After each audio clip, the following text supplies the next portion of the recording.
From the Willow Commerce Center, it's Morning News Now for Thursday, April 13th, 2017, 40 degrees with some clouds. I'm Storm Hartman in for Ryan Hedrick.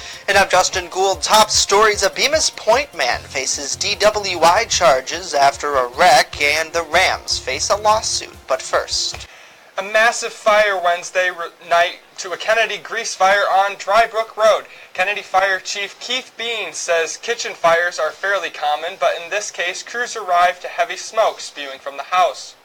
When we got on location, there was smoke coming out of the attic, so at that time you have no idea if there's a fire up in the attic or if it's venting out the attic because the smoke got up there. So at that time, I don't take any chances. I just call a second alert. We took our thermal up there, did a temp, and everything looks really good for temp-wise, and everything's all good. We couldn't get access to the attic. It was too small for us to get up there, so for us to get up there, we had to cut a hole in the roof so we can pop our head basically in there to see what you have. Residents now cleaning up after fire destroyed their kitchen. And with daylight savings time just weeks ago, Chief Bean reminds residents to change their smoke detector batteries at least twice a year.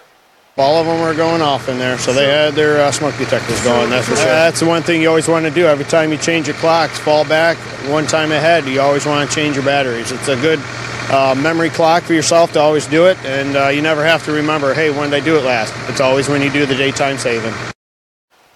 The Bemis Point man faces drunk driving charges after a two-vehicle accident Wednesday night in Ellery.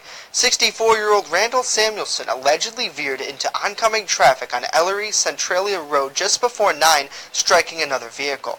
Deputies say Samuelson had a blood alcohol level 4.5 times over the legal limit. He faces many related charges and will appear in Ellery Town Court at a later date. And Justin, a Jamestown man is charged with driving while impaired by drugs under Leandra's Law after state police stopped him Tuesday night. Police stopped 37-year-old Mark Holland for allegedly speeding on Route 60 when they smelled marijuana emanating from inside the vehicle. After a swift search, troopers discovered a small amount of pot and charged Holland after he failed multiple roadside tests. Holland faces 2 counts of endangering the welfare of a child and 1 drug charge. Police say 2 children were inside the vehicle at the time. Holland will appear in Ellicott Town Court at a later date. And next on Morning News Now, President Trump and his foreign policy.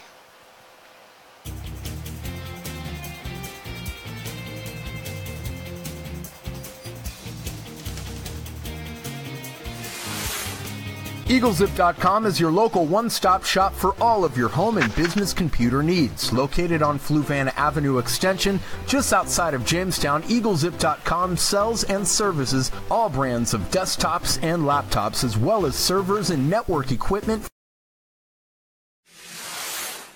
EagleZip.com is your local one-stop shop for all of your home and business computer needs. Located on Fluvan Avenue Extension, just outside of Jamestown, EagleZip.com sells and services all brands of desktops and laptops, as well as servers and network equipment for your business. All new computer sales include transferring your data from your old computer plus a 2-year warranty. Call EagleZip.com today. Stop by EagleZip.com today and let us make computers easy for you.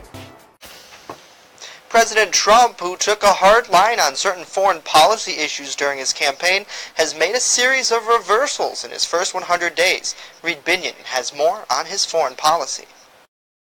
I have absolutely no doubt we did the right thing. President Trump affirming his confidence in the U.S. strike on the Syrian regime of Bashar al-Assad after its deadly chemical attack on civilians. That's a butcher. That's a butcher. So I felt we had to do something about it. While the missile strike seemed to have broad support, it, along with Trump's strong words on Assad, appeared to be a dramatic reversal from the somewhat hands-off approach signaled days earlier. Trump's stance on Syria, just one of several major foreign policy shifts recently. During the campaign, he took a somewhat amiable tone on Russian President Vladimir Putin. Putin did call me a genius, and he said I'm the future of the Republican Party. So he's off to a good start. But this week, a markedly different message. So right now, we're not getting along with Russia at all. We may be at an all-time low. As Trump's tone on Russia cools, the president appears to be warming up to NATO, which he derided during the campaign. I said it was obsolete. It's no longer obsolete. The administration saying the president's new outlook is a result of NATO member countries beginning to better fulfill their financial commitments.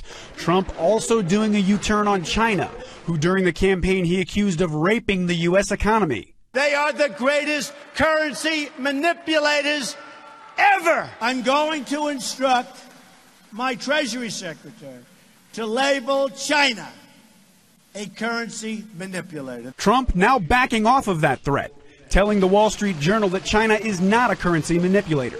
I'm Reed Binion reporting. And now the place the Rams called home for 2 decades is now suing the football team.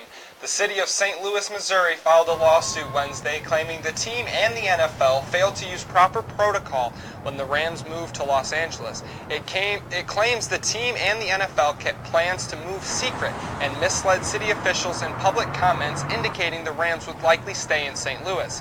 St. Louis says it's lost up to $3.5 million in amusement and ticket tax collections as a result of last year's move. It also says it lost $7.5 million in property taxes and about $1.4 million in sales tax. And a UPS delivery driver is being called a hero after he spotted flames coming from someone's front porch, then putting the fire out himself. Oh my God! I came around the corner and I noticed that there was a table on fire. UPS driver Paul Pereira on his last delivery of the day, spotting flames engulfing a front porch. I just ran over, banged on the door. I told the people in the house is on fire, and they weren't aware that the house was on fire. Inside, Brian Lavender's wife and daughter thought somebody was barbecuing. The next thing she knows, it was banging on the door, fire, fire, fire. Get out. Anybody get a hose? Neighbors called the fire department. Selena Sanchez started rolling. The UPS guy, he was like, "We need a hose. Does anyone have a hose?" You can see Pereira in the thick of it. Those flames they're roaring. I didn't realize how big the flames were until I saw the video myself. By the time the fire department showed up, he knocked down the fire. And had he not been there, that entire porch would have been engulfed. That entire house would have been lost, there's no question. Making his rounds today, the hero of Hamilton Ave, getting a big hug from Tracy Lavender, one of the women he saved. If it wasn't for him. Oh, well, it would have been, I think the house would have been totaled pretty much. Their UPS man really delivered. Yeah, I guess so. I guess so. They're saying you're a hero. I don't feel I'm a hero. I think anybody would do it. They see a fire and, act on it. Wow, what an amazing story. That's George Kidoga reporting. Now, Storm, officials say they don't quite know what caused that fire, but definitely amazing video there. Oh, definitely, for sure. I mean, neighbors getting on the video, making sure they caught the event of this UPS driver, because word of mouth can go one way, but proving that somebody is a hero to the community, per se, is definitely Clearly that was an active neighborhood. People were out. It was more in the afternoon, the guy making his delivery and then seeing the fire, saving those people, potentially, by banging on their door, getting them to come out. So kudos to him for such a great job. And I'd like to point out, too, it seemed like when he arrived, he was probably one of the first ones getting on top of people. People are standing around watching this fire go, and he instantly thought, instead of put the fire out, to get people out of the house, not just stand by and watch. Yeah, absolutely. So. All right, we return tomorrow with another edition of Morning News Now. In the meantime, follow us on social media at WNY News Now. It's where coverage comes first.